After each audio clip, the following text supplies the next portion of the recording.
C'était un samedi comme tant d'autres dans la maison Weber. La nappe blanche était parfaitement repassée, les assiettes disposées avec soin, et l'odeur des plats préparés par Claudia flottait déjà dans l'air. Dans moins d'une heure, ses beaux-parents arriveraient, et comme toujours, tout devait être impeccable. Jonas rentrait pile à 17h, chaque samedi, après une semaine de travail à Hambourg. C'était un rituel immuable depuis 8 ans. La vie de la famille Weber semblait écrite au cordeau, une existence modèle dans un quartier envié de Münster. Les enfants, Emma et Max, respiraient le bonheur. Jonas incarnait le père idéal, et Claudia savourait cette vie parfaite, persuadée d'avoir tout ce dont une femme pouvait rêver. Dehors, même les voisins admiraient cette famille sans fausse note, mais ce vernis si lisse allait bientôt se craqueler. Un lundi matin, un simple appel téléphonique bouleversa tout. Claudia décrocha machinalement, croyant répondre à une banale formalité. Une voix calme, celle d'un employé de banque, l'informa que la mensualité de leur prêt hypothécaire n'avait pas été réglée. Claudia eut un rire nerveux. Une erreur, évidemment. Leur maison n'avait jamais été grevée d'une quelconque dette. Mais la voix insista. Un emprunt de 400 000 € avait bien été contracté au nom de Jonas, avec leur maison en garantie. Elle faillit lâcher le combiné. Comment cela était-il possible? Jonas lui avait toujours assuré qu'ils étaient de propriétaires, libres de toute charge. En raccrochant, le doute s'installa dans son esprit. Le soir venu, elle voulut l'interroger. Mais Jonas rentra tard, plus froid, plus distrait qu'à l'accoutumée.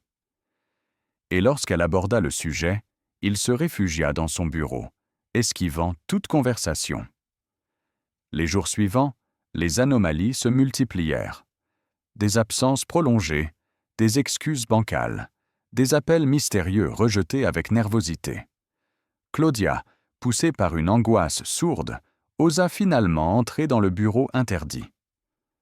Là, cachée dans un tiroir, elle découvrit des relevés bancaires inquiétants, une facture d'avocat pour une consultation en divorce et surtout, une lettre enflammée signée Sabrina. Ce soir-là, son monde bascula.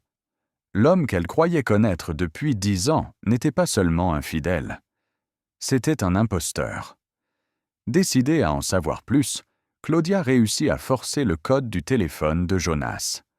Ce qu'elle y découvrit dépassait tout ce qu'elle avait imaginé. Des dizaines de messages avec plusieurs femmes, des promesses d'amour, des projets de mariage, des virements d'argent astronomiques. Pire encore, des photos intimes volées, des vidéos enregistrées en secret, des preuves accablantes d'une double, voire triple vie. Jonas n'était pas un entrepreneur brillant. Il était un escroc sentimental, méthodique et redoutable, qui séduisait, manipulait et dépouillait des femmes vulnérables.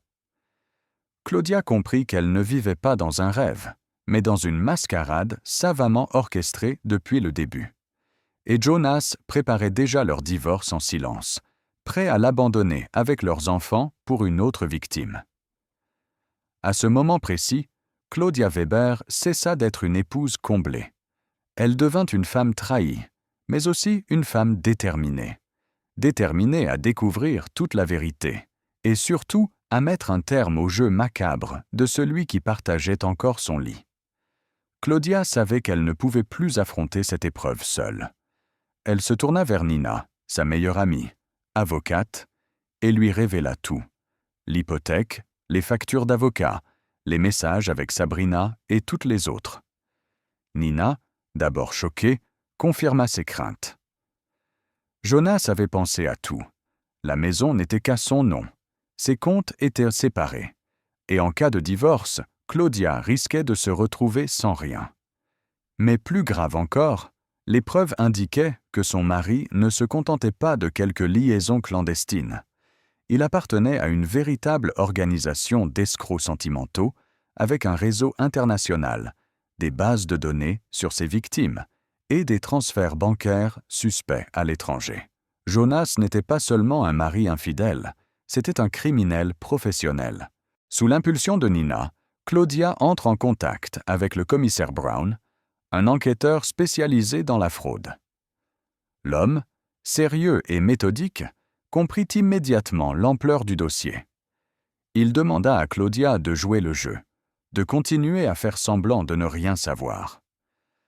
Grâce à un téléphone sécurisé, elle transmit discrètement à la police des captures d'écran, des conversations et des preuves financières. Les soirées passées à sourire à Jonas autour de la table familiale devinrent pour elle un supplice, mais aussi une couverture indispensable. Derrière ces rires forcés, Claudia menait une guerre silencieuse. Chaque geste, chaque mot de son mari pouvait être une pièce supplémentaire du puzzle. Jonas, lui, continuait de jouer le rôle du père aimant, sans se douter que ses mensonges s'effondraient peu à peu. Puis vint le moment de vérité. Claudia, suivant le plan établi avec la police, piégea son mari en prétextant un problème urgent avec la banque. Jonas, inquiet pour ses finances occultes, rentra précipitamment à Münster. À peine avait-il franchi le seuil de leur maison que la police surgit. La panique se lut dans ses yeux lorsque Claudia prononça les mots qu'il redoutait. « Je sais tout ». Le masque du charmant entrepreneur s'effondra en un instant, laissant place à un homme froid, calculateur et désormais acculé. Jonas fut arrêté sous les yeux de celle qui l'avait trompé pendant 8 ans, incapable cette fois d'échapper à ses propres mensonges. Le procès fit grand bruit. Dans la salle d'audience, Claudia n'était pas seule. Sabrina, Marina, Julia et plusieurs autres victimes s'étaient déplacées, unies par la même blessure. Elles écoutèrent ensemble la litanie des chefs d'accusation. Fraude, extorsion, blanchiment d'argent, atteinte à la vie privée. La condamnation tomba. 8 ans de prison. Pour Claudia, ce n'était pas seulement la fin d'un cauchemar, mais aussi le début d'une reconstruction.